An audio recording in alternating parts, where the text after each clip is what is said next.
Saudaraku, selamat pagi, selamat hari Minggu. Saya percaya kalian semua antusias hari ini untuk datang ke gereja lokalmu masing-masing.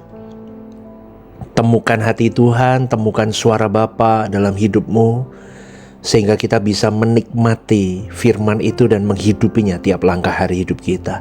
Bagi saudara-saudari yang sedang liburan, ini kan momen liburan nih, ya. Ada yang sudah pergi kemanapun, sebisa mungkin cari gereja yang terdekat. Anda harus datang ke gereja, ya. Oke saudaraku, kalau kita mengingat bagaimana kita hidup hari ini, hidup kita singkat saudaraku. Dan ingat, di dalam singkatnya hidup kita, hidup hanya satu kali.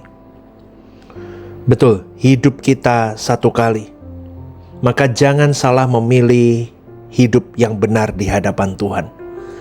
Jangan salah memilih kehidupan apapun itu. Jangan salah pilih jodoh, fatal akibatnya. Jangan salah pilih sembahan, lebih fatal lagi dalam hidupmu. Maka sekali lagi, hidup hanya satu kali. Jangan anggap remeh tentang hal ini. Apapun yang kau lakukan di dalam hidup yang satu kali ini menentukan kualitas hidup di kekekalanmu. Betul? Maka kalau kita berkata berulang kali, aku memilihmu Tuhan, aku mengasihimu Tuhan, aku sungguh mempercayakan hidupku kepadamu Tuhan, aku tidak meragukan Engkau sama sekali, maka berjuanglah itu dan tunjukkan dalam hari hidupmu. Katakan kepada dirimu, aku mau sungguh-sungguh percaya sama Tuhan.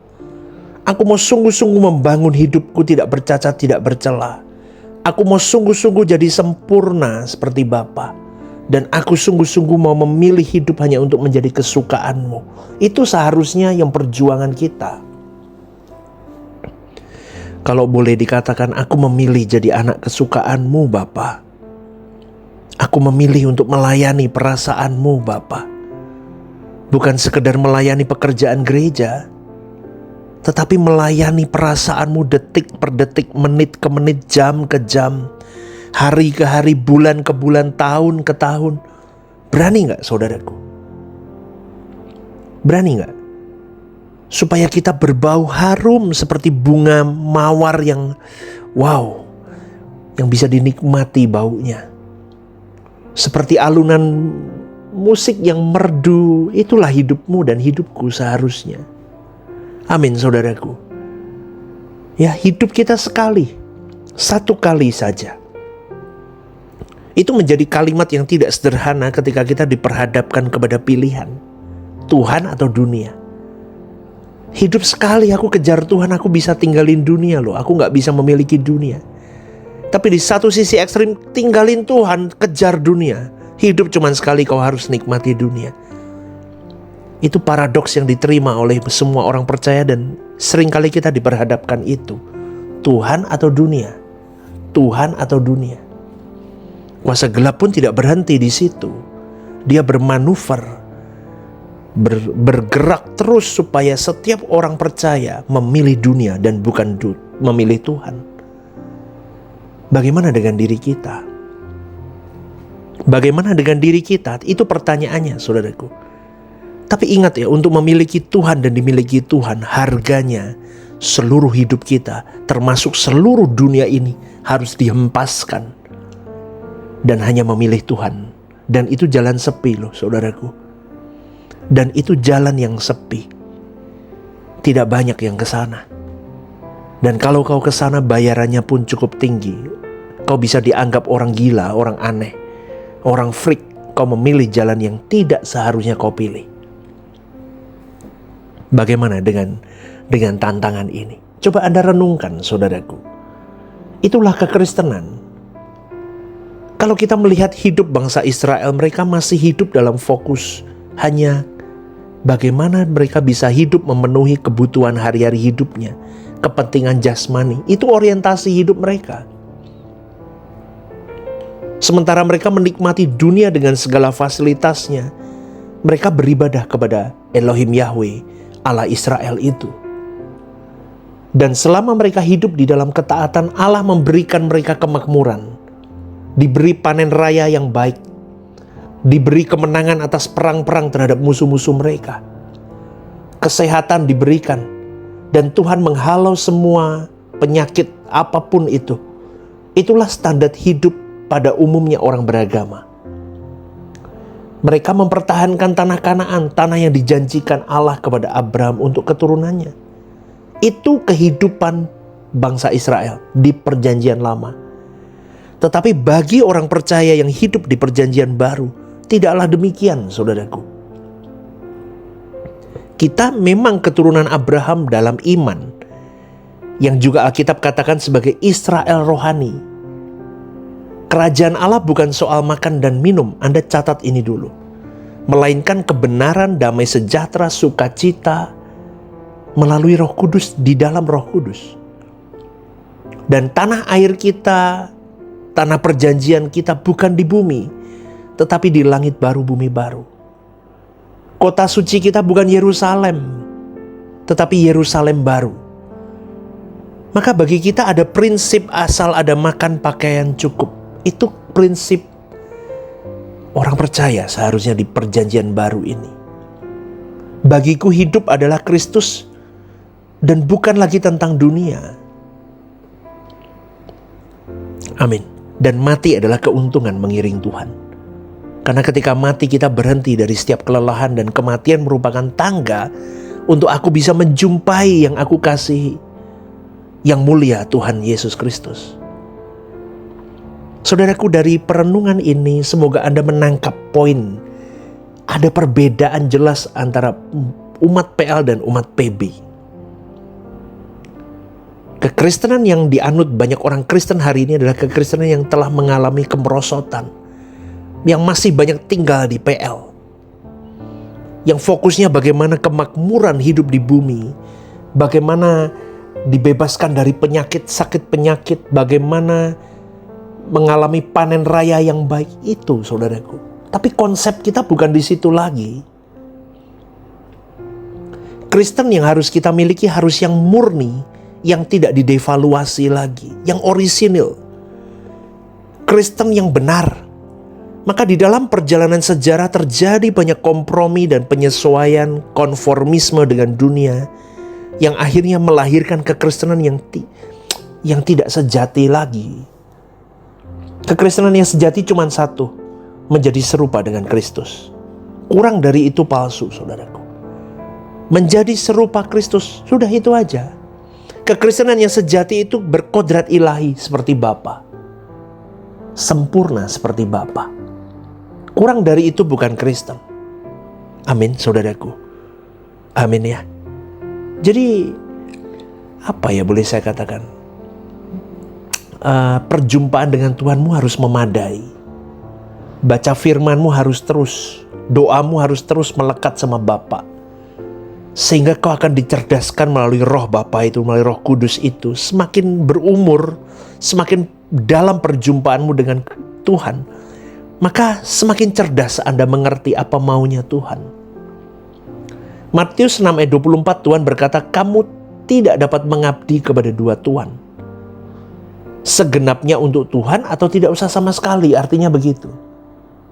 Di ayat lain Tuhan juga berkata, kasihilah Tuhan Allahmu dengan segenap hati, segenap jiwa, segenap akal budi dan kekuatan. Ini bukan lagi berbicara berapa banyak yang kita berikan untuk Tuhan, melainkan apakah masih ada sisa yang kita genggam dalam hidup kita. Dan bagi orang yang sudah terlanjur jauh memiliki dirinya sendiri, melekat sama dunia, dia nggak sanggup menjalani kekristenan yang sejati ini. Kecuali orang itu mau meratap kepada Tuhan untuk menunjukkan jalannya. Yang sering saya khotbahkan dengan kalimat dekat sama Tuhan sampai Tuhan kasih direction dan correction. Di saat seperti itu baru orang itu bisa sadar betapa agung, betapa mulianya Tuhan yang sering kita anggap murahan itu. Hari ini orang kejar dunia gila-gilaan, saudaraku. Betul. Hidup sekali, wah dikejar semuanya. Wah ngeri itu. Kadang saya sampai wow, itu saya dulu. Dulu saya begitu kok, saudaraku, sama. Saya dan istri sama-sama gilanya. dengan dunia. Betul, saya kalau merefleksi hidup saya dulu, wow. Ya itu saya dulu ini, yang saya khotbah ini saya dulu itu. Cinta dunianya setengah mati, saudaraku. Betul. Rasanya hidup ini gak hidup kalau aku gak memiliki dunia yang kuingini, yang kuangan-angankan itu. Itu barang ini dan itu banyak lah. Maka kita tidak akan pernah jadi Kristen sejati karena kita menganggap Tuhan itu murahan, karena kita anggap barang-barang branded, barang-barang yang kita impikan itu lebih dari Tuhan kita. Kita lebih menginginkan barang itu ketimbang Tuhan, ya kan? Kan seringkali begitu orang Kristen. Nah, makanya itu yang mengakibatkan seorang Kristen tidak berani all out sama Tuhan. Banyak sering beri remah-remah ya karena itu. Karena dia lebih mengepentingkan dagingnya. Wah itu susah, itu butuh waktu lama. Kalau orang itu sudah terlalu melekat sama dunia, hilang, gak bisa balik biasanya.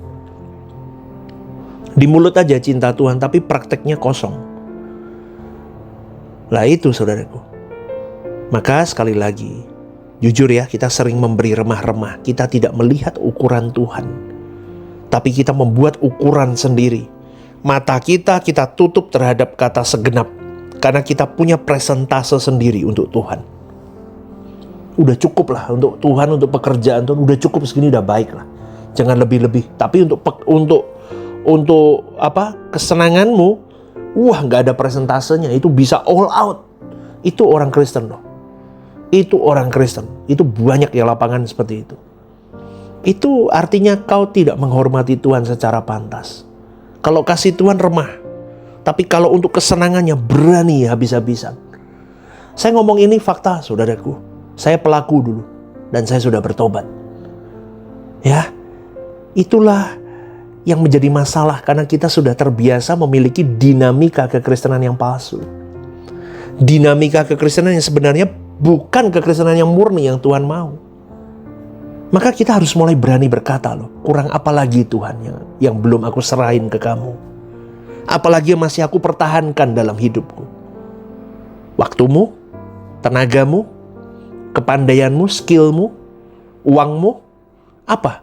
Masih banyak yang kita tahan. Jujur aja saudaraku, masih banyak yang kita tahan. Masih banyak yang kita genggam. Kita gak mau lepasin untuk Tuhan.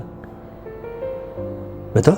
Apalah itulah bagian hidup yang masih kita pertahankan. Anda yang tahu, saya yang tahu sendiri. Mungkin ada kesenangan-kesenangan yang membuat Tuhan cemburu. Ada aja. Saya mau ingatkan pada pagi hari ini, jangan sampai nanti di hadapan Tuhan, Tuhan berkata, aku tidak kenal kamu. Tuhan merasa dan ia tahu seberapa kita serius dengan Tuhan. Seberapa kita mengasihi Tuhan. Maka sekali lagi saudaraku, hormati Tuhan secara pantas. Dimulai dari hari ini. Semoga renungan ini mencelikkan mata rohani kita. All out untuk Tuhan. Tidak ada ruginya saudaraku. All out untuk Tuhan. Buat generasimu lihat. Dari papa mamanya dulu, all out. Dari pemimpin-pemimpinnya dulu, all out. Supaya orang di bawahmu melihat bagaimana seseorang berani bertaruh habis untuk Tuhan. Tidak tanggung. Pertanyaan yang boleh Anda bawa pagi hari ini, berapa persen Anda all out untuk Tuhan? Jawab dan renungkan dan garap hidupmu sampai 100% untuk Tuhan. GSKI Rehoboth Semarang, One Vision, One Heart for Harvesting. Tuhan memberkati.